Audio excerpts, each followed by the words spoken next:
السلام عليكم ورحمة الله وبركاته. أشم عاركفوني أكم جرت براتو كوتا سجدتفا براكم لما فرشان قرماتا بيلوسا كوتا سجدتفا فرتان كنن نانو أورميا منين برمسا غرغرا إرا قرماتا أفجيسني بقى جمدن فرين قرماتا غيسني قد يفهمي جرا qabxiin baranaagaa akkuma jirutti hundi barattootayyuu baay'ee qabxii babbareedaa fidanii baga gammaddanii baga milkooytan jecha. Egaa mee qabxii kanaanis barattoota akka manneen barnootaa garaagaraa irraa qabxii babbareedaa fidan yoo ilaalle fakkeenyaaf manneen barumsaa naannoo Oromiyaa godina Jimmaa keessatti kanneen qoraman fakkeenyaaf geeraa ispeeshaal geeraa Jimmaatti barataa Abdurazaaq Shee Aliyyi Abbaa Firaa kan jedhamu averejii 96.8 akkasuma parsantaalii dhibba keessaa dhibba argatee tootaaliin isaatiillee akkasuma 445 akkasumallee ammallee Jimmaa geeraatti muftii Shamsuu kan jedhamu muftii Shamsuu Abbaa Garoo namni jedhamu averejii 96.6 fi parsantaalii 99.9 ka tootaaliin isaa 444 qabxii baay'ee bareedaadha maashaallah kan namatti toludha. Akkasuma moodel kombolchaa mana barumsaa kombolchaa Harargee kan argamu innis Amir Jamal Abdullahi namni jedhamu 96 averejjiin isaa 96.5 fiduudhaan akkasumallee parsantaayiliin isaa 99.99 qabxii bareedaa fi baay'ee nama boonsuudha. Akkasuma tootaaliin isaa 444 ammallee Jimmaa geeraa keessatti Maammad Saafii Daffis Hassan kan jedhamu averejjii 96.4 parsantaalii 99.9 443 tootaaliin isaati qabxii bareedaadha kunis. Ammallee Jimmaa geeraatti yoo deebine Khalid Nasir Jamal kan jedhamu averejjiin isaa 96.46 fi parsantaalii 99.99 400 fi tootaaliin isaa 43. Akkasuma Jimmaa geeraan ammallee Jimmaa geeraan kun baay'ee jajjabaatanii maashaallah waan nama boonsuudha. Barattoonni kun keessaa kanneen onlaayinaan hordofaa turanillee ni jirani. Yuutuubii irratti yeroon barsiisaa turetti barnoota herregaa afaan hordofaa kan turan ni jirani.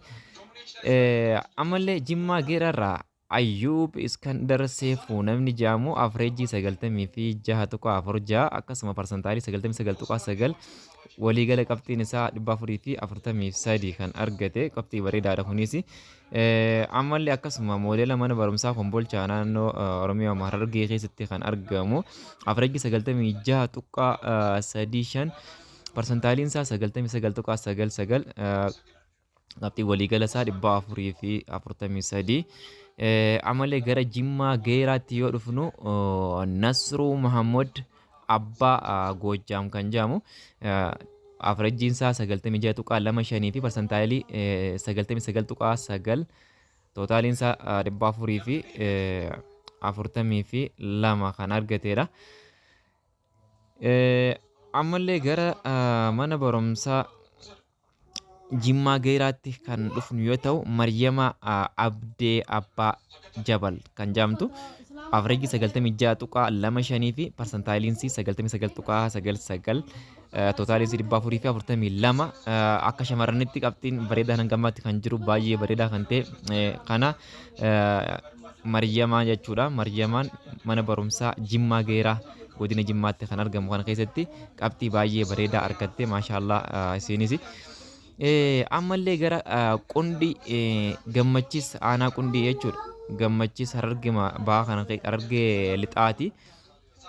Qundii Gammachiis kan jedhamu Harargee lixaa kana keessaa barataa Badhaasaa Heedar Amiin kan jedhamu averejii 96.5 fi parsantaaliin isaa 99.99 tootaaliin isaa 442 kunis qabxii bareedaadha. Gara mana barumsaa Kombolchaa Harargee ba'aa keessatti kan argamu yoo dhufne ammallee Mikiyaas Tashoomaa Gasaaxee kan jedhamu Mikiyaas Tashoomaa Gasaaxee namni jedhamu average isa sagaltamii fi jaha tuqaa takka shanii fi parsantaaliin 99 tuqaa 99 akkasuma tootaaliin isaa 442 akkasuma mana barumsaa Kombolchaa keessaa inni biraa Mu'aas Magarsaa Mahammadee namni jedhamu 96 tuqaa takka 5 average isaa akkasuma parsantaaliin isaa 99 tuqaa 9 tootaaliin isaa 442 ammallee warri Jimmaa kun baay'ee jabaatanii jiranii barattuun tun Jimmaa keessatti barattuu Asmaa Alii namni jedhamtu Asmaa Alii sagaltamii fi averageen isii 96 tuqaa takka 5 fi parsantaaliin isiin immoo parsantaaliin isiidha 99 tuqaa 99 443 akka shamarranitti egaa shamarran lamaan kun Jimmaa keessaa baay'ee kan nama boonsan qabxii bareedaa hojjetanii akka waliigalaatti qabxiin akka qabxii olaanaatti akka fakkeenyaatti fudhatame kanneen kana fakkaatanii mee liinkii isin irratti argachuu dandeessan kan qabxii keessan irratti ilaallachuu dandeessan telegiraama jala seentanii Oromiyaa Education Bureau kan jiru telegiraama jalaa yoonii fi cuqqaastan liinkiiwwan lamaan tokko gadhiifamee jira.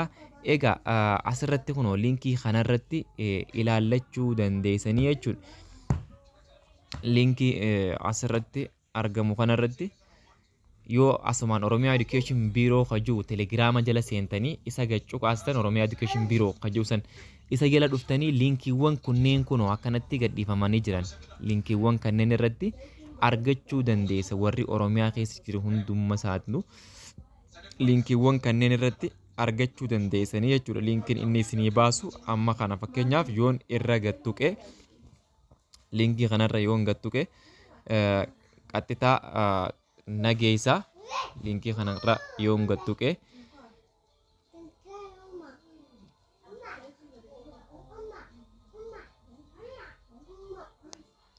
akka kanatti naaf baasaa. Egaa akka kanan naaf baasaa liinkiin kanaatu nabaa kana eegabee registration numberii lakkoofsisaniin tuqaa jechuudha. Fakkeenyaaf lakkoofsi Oromiyaa keessaa mana barumsaa ta'e tokko duwwaa 87 duwwaa 87 400 fi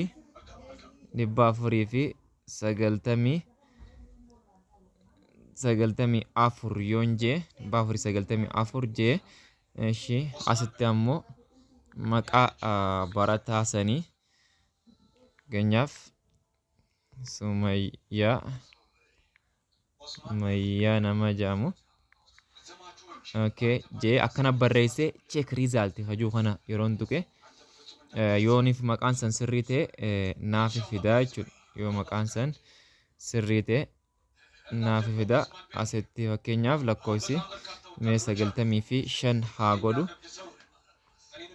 95 yoon godhe duwwaa 87 495 jee akka kanatti check result